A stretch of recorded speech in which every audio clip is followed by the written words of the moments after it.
SIR का मतलब जो आप जिक्र कर रहे हैं उसकी तरफ आपका इशारा है कि भाई ये जो एक तरीके से भैया प्रयोग के तौर पे है ये। SIR हो तब ना खाली। महाराष्ट्र में क्या हुआ चुनाव में, कैसे आपको शाम के बाद इतने लाख वोटर ने वोट डाल दिया।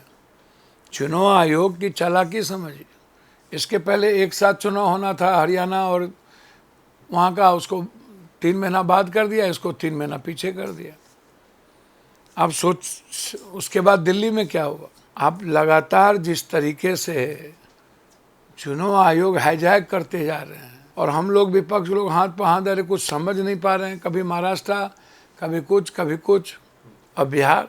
नहीं, आपके नेता और आप खुद भी तो मैदान में तो उतरे हैं बिहार में। भैया हम तो लड़ते ही रहते हैं, हम तो अकेला क्या करें भैया।